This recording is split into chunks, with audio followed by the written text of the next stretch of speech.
हम लोग गिरधर को कैसे पाना है, गिरधर को कैसे हम पा सकते हैं, पूरा मीरा ने बता दिया। बस अपना अहम, अपना आप खुद ही को त्याग के ही पा सकते हैं हम प्रभु को। गिरधर को पाना कोई इतना आसान है? मैंने सब गहने त्याग दिए, सब छोड़ दिया, सब कुछ छोड़ दिया, मोह ममता माया, ये शरीर की चीजें नहीं वो बोल रही हैं। और देखो, हीरे पन्ने के गहने तुम ला के दे रहे हो, मैं वह नहीं पहनना चाहती, क्योंकि मेरे गिरधर को वनमाल प्यारी है, मैं वही पहनूंगी। ये बता रही हैं मीरा की। तो जो मीरा का तो चरित्र, हम एक भी चीज सुन लें, एक कुछ थोड़ा सा हल्का सा भी सुन ले ना, तो जीवन ही पूरा चेंज हो जाता है। कहने की बातें हैं, भक्तों की बातें हम सुनते हैं, पर कुछ हमें यही पता होएगा, हाँ जी मीरा वो कृष्ण में डूबी रहती थी।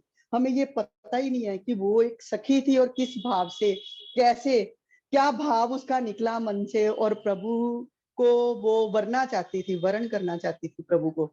तो उसके लिए उसको भक्तों के घर में जन्म दिया, राज परिवार में जन्म मिला, और फिर भी उसने प्रभु को ही अपना पति माना और प्रियतम माना। और कैसे उनका जीवन है, हम उनकी भक्तिमयी कथा कल कोशिश करूंगी मैं सुनाऊं, कल कोशिश करूंगी सुनाने की।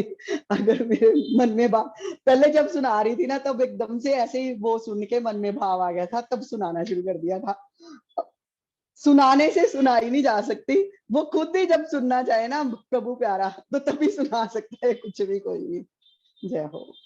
वो उसके भाव में डूब के जो सुनाते हैं या सुनते हैं ना, उसका आनंद ही अलग है। कहते कि एक सखी थी, उसकी माता ने उसको, उसकी शादी होने वाली थी उसमें मथुरा में, मतलब मथुरा में नहीं, सॉरी, बरसाना में, बरसाना में नहीं, में भी नहीं, प्रभु के धाम में, प्रभु के सखा के साथ उसकी शादी थी। तो पुराने जमाने में तो पहले छोटी उम्र में ही शादियां जाती थी, तो उसकी शादी थी। तो सब जगह पे ना ये बहुत बात फैली हुई थी कि वो ग्वाला है मथुरा का, वृंदावन में जो ग्वाला है ना, कृष्ण है उसका नाम, और उसको देख के हर कोई मोहित हो जाता है।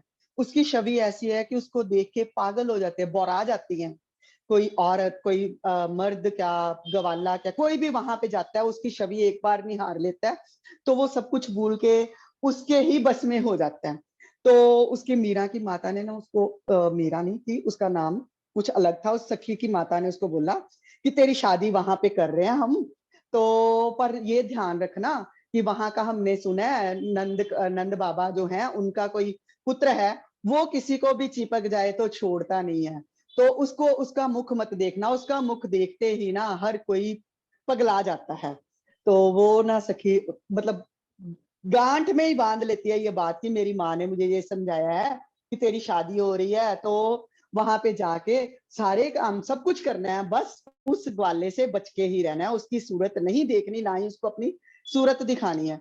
वो ये गांठ बांध के चल देती है। जब उसकी शादी होती है, वहां आ जाती है, तो आती है तो कन्हैया की तो है आदत, आए, भाभी मैंने तेरा चेहरा देखना है। उसका पति भी उसको बहुत बोलता है कि हाँ कन्हैया आया, इसको चेहरा दिखा। वो घूंघट कस के पकड़ लेती कि मैंने चेहरा नहीं दिखाना है, मेरी माँ ने समझाया था कि चेहरा उसको दिखाया, जब उसका चेहरा देख लिया तो बस तू पगला जाएगी। तो मैं पगलाना नहीं चाहती हूँ, मैंने बहुत इसकी सुनी है चर्चा, तो मैं नहीं दिखाऊंगी। कहती मैंने नहीं दिखाना। चलो ठीक है, कन्हैया चले जाते हैं। 2 3 4 5 बार ऐसा होता है। तो वो जब भी कहीं पानी भरने जाती है, कहीं काम भी करने जाती है, तो बहुत ध्यान से जाती है कि ना मैंने कन्हैया को देखना है, ना मैंने चेहरा दिखाना है। ऐसे ही समय निकलता है। तो उसकी सास भी बड़ा उसका, क्योंकि पति तो कन्हैया का प्यारा होता है, वहां पे तो चर्चा ही ब्रज में जब भी चलती है कन्हैया की, हर कोई करता ही है। तो जब गोवर्धन उठाते हैं ना भगवान, तब पहली बार वो भगवान का रूप देखती है। देखते ही छवि जो है प्रभु की, देखते ही वो तो सच में ही बौरा जाती है। और उसके बाद में जब वापस आती है गांव में, तो तब उसको आता है कि मेरी माँ ने मुझे बोला था कि ये जो छवि है ये तूने नहीं देखनी है। तो ये तो मेरी माँ ने मुझे बहुत गलत, ये तो जगत का जो प्रभु था, मैंने उनकी छवि नहीं देखी।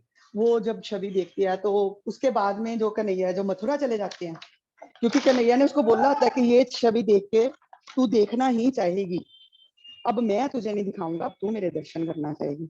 तो वो ये सोचती है कि अब क्या करूं। तो कन्हैया को छवि दिखा, कन्हैया की छवि वो देखना तो चाहती है, पर कन्हैया मथुरा में चले जाते हैं। अब वो राधा रानी के पास भी जाती है, राधा रानी उसको अपनी सखी बना लेते हैं, सखी भाव में चली गई। और उसके बाद में कहते हैं कि एक बार कुरुक्षेत्र में ना जब ग्रहण लगा था, तब दोबारा से जो सब वृंदावन वासी हैं उनको कन्हैया मिले थे।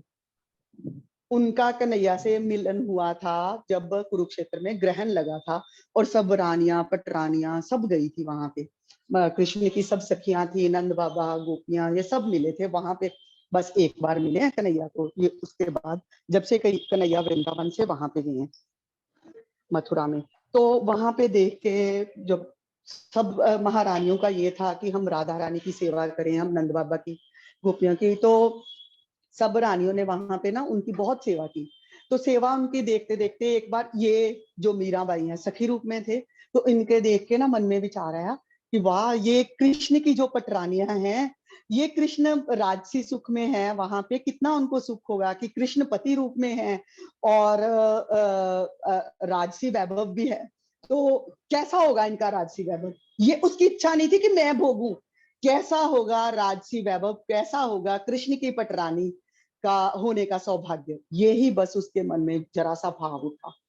तो प्रभु ने वहीं पे उसको बोल दिया तथास्तु, कि अब तू ये वैभव तुम भी देखोगी, तुम मेरी पटरानी बनोगी। तो उसके बाद में ये इनको, इस सखी को मीरा का जन्म मिला। और जब मीरा का जन्म मिला है तो इसको मिला है दूधा जी के घर में।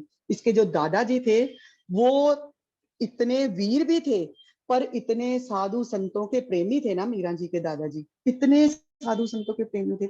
हर साधु को कथा सुनने के लिए वहां पे बुला लेना। उनके वो मंदिर में जो है मतलब चलते ही रहते थे साधु, वहां पे जो भी आते थे उनकी इतनी सेवा करनी। तब पुराने जमाने में कोई टीवी ये चीजें थोड़ा थी, तब उस समय तो यही था ना कि साधु संत काफिलों में जा रहे हैं, कहीं पे भी जा रहे हैं, कहीं पे भी वो उनको कथा सुनाने बैठ गए, तो चलो जी।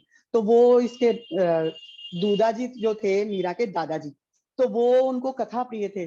तो मीरा भी उनके साथ बैठ के ना कन्हैया की कथाएं वगैरह बहुत सुनती थी। और एक बार ऐसे किसी की शादी देखी तो अपनी माँ से पूछती ये क्या हो रहा है, माँ बोलती है वो दूल्हा है, उसकी शादी हो रही है और वो दूल्हा है। तो कहती मेरा दूल्हा कहाँ है। तो मैया ने मीरा को ना किसी ने, ये मैं बाद में कहानी सुनाऊंगी कि कैसे उनको मिली थी, मीरा जी को गिरधर गोपाल की मूर्ति कैसे मिली थी, कहाँ से मिली थी। तो मीरा के हाथ में ना गिरधर की मूर्ति थी, तो वो माँ कहती कि यही तेरे पति हैं। तो बस तब से मीरा को हो गया कि ये मेरा बींद है, मैं इनकी बींदनी हूँ और मेरी शादी इनसे हो चुकी है। ये भी है कि मीरा को मूर्ति कैसे प्रभु की मिली थी। एक साधु आए, वहां पे कथा सुना रहे थे, तो उनके ना मूर्ति देख के मीरा ने बोला वाह बाबा ये कौन है, ये ठाकुर, वो कहते हैं ये ठाकुर जी हैं। अच्छा आप कैसे सेवा करते हो, मैं इनकी सेवा करता हूँ। कहते अच्छा ये मतलब कुछ ढंग से मीरा ने जो बोला कि मेरे को दे दो, कहते नहीं अपना जो है ठाकुर जी हम किसी को नहीं देते। और सुबह आके रात को विश्राम के लिए गए हैं, और सुबह आके ना मीरा को बोलते हैं कि ये लो, ये ठाकुर जी कहते हैं तेरे पास ही जाना चाहते हैं। और वो ठाकुर जी की मूर्ति उन्होंने मीरा को दे दी, चले गए। बस आज के लिए इतना ही। जय श्री कृष्ण।